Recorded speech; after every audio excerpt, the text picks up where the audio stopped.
A minha investigação incidiu sobre a problemática do serviço público de média em Portugal, no período compreendido entre 2002 e 2014. Neste período, eu analisei 3 ciclos políticos. Um primeiro ciclo político que abrange o 15º e 16º Governo Constitucional, liderado respectivamente por Durão Barroso e Pedro Santana Lopes. Depois segue-se um ciclo político socialista, liderado por José Sócrates, o 18º, 17º e 18º Governo Constitucionais.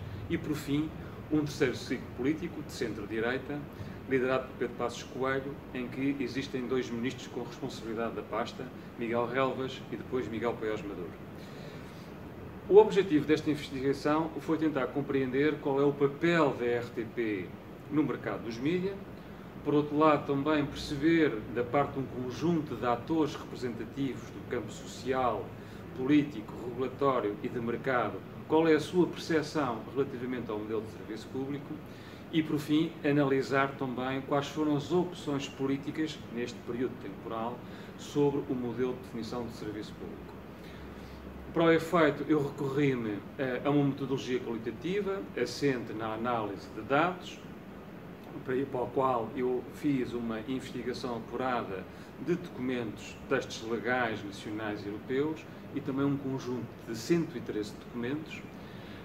E esta análise documental foi complementada com a realização de entrevistas. Estas entrevistas foram feitas a 7 protagonistas, e estas entrevistas foram objeto de uma análise de conteúdo que juntei como anexos à tese. Em sede de resultados, esta investigação permitiu-me apurar o seguinte: permitiu-me apurar que o primeiro ciclo político, portanto, Durão Barroso e Pedro Santana Lopes, foi um ciclo político com um ímpeto reformista. Foi aí que foram feitas grandes modificações no sistema de governação e de financiamento do serviço público. A governação que se segue, de centro-esquerda, liderado por José Sócrates, é uma governação que, no fim de contas, assumiu uma linha de continuidade com a governação anterior. Ao contrário do que seria de supor, não houve uma ruptura, houve sim um aperfeiçoamento do modelo jurídico, do edifício jurídico do serviço público. Segue-se um terceiro momento de centro-direita, o 19º Governo Constitucional, liderado por Pedro Passos Coelho. Aqui temos de distinguir 2 momentos distintos. Um primeiro momento que eu considero radical é o momento em que se propõe a privatização parcial da RTP. Esta privatização parcial da RTP justificava-se na altura pelo movimento em que se encontrava o país. Estávamos intervencionados com o FMI e havia todo um léxico político focado, centralizado na necessidade da redução do déficit, por um lado, e por outro também havia uma agenda política de uma certa postura de redução do papel do Estado na sociedade. E aqui a RTP servia como estandarte dessa política, dessa ruptura com o passado. Daí a ideia da privatização parcial da RTP. O que acontece, em termos conclusivos com esta tese, e que é bastante interessante na minha perspectiva, é de que, afinal de contas, nós deparamos com mais pontos de convergência ao longo deste ciclo político do que propriamente pontos de ruptura. É certo que foi com os governos de centro-direita que houve um discurso, uma retórica política mais radical. Foi aí que se falou no tempo de Durão Barroso numa redução do serviço público e já com Pedro Passos Coelho que se falou na privatização. Mas também foi nestes ciclos políticos de centro-direita que se abandonaram estas ideias radicais e se avançou sim para reformas profundas, quer do modelo de governação, quer do modelo de financiamento. O que significa que há pontos de contacto, há confluência de interesses ao longo destes 3 ciclos políticos, nomeadamente entre, por um lado, o bloco do centro-direita e, por outro, a governação de centro-esquerda. Uma outra grande conclusão que eu retiro é que, curiosamente, o serviço público aqui aparece-nos retratado de uma forma da parte de agentes do setor político, do setor da indústria, perdão, do setor político, do campo social e também do campo regulatório. O serviço público é-nos representado como um agente regulatório do mercado. Porquê? Porque o serviço público tem uma presença no mercado,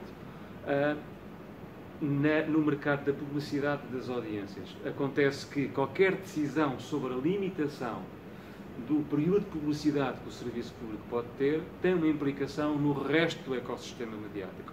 E, portanto, qualquer decisão política sobre o modelo de financiamento da RTP, na restrição da RTP ao mercado publicitário, beneficia indiretamente os operadores privados. E, portanto, aqui o serviço público é perspectivado pelo poder político como um agente regulador do mercado. Por outro lado, o serviço público também é encarado como um catalisador da qualidade, como um referencial de qualidade.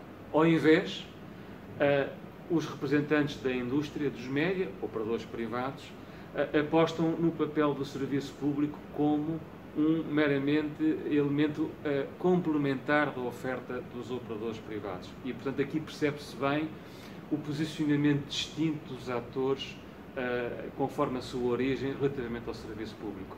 Grosso modo, eu diria que falarmos sobre a legitimidade do serviço público significa, antes de mais, percebermos qual é o papel de cada um desses protagonistas, qual é o papel de cada um desses atores no ecossistema mediático. Significa isto que a discussão sobre a legitimidade do serviço público, à partida, está condicionada pelo próprio posicionamento desses mesmos atores. O que significa que, para o futuro, a desenvolver uma nova investigação ou a desenvolver os estudos que, entretanto, foram desenvolvidos sobre o serviço público, será muito interessante percebermos de que forma é que o quadro teórico que concebi, assente numa perspectiva reducionista e numa perspectiva expansionista do serviço público, este mesmo quadro teórico deverá ser objeto de um aperfeiçoamento, introduzindo outras equações. Estas equações, na minha perspectiva, poderão passar por uma análise mais fina da própria tipologia dos sistemas de média. E aqui regressa à classificação de Allen e Mancini sobre os sistemas políticos e a necessidade de haver uma revisitação desse quadro teórico, olhando para outras experiências no espaço da União Europeia e percebermos também a especificidade da realidade portuguesa.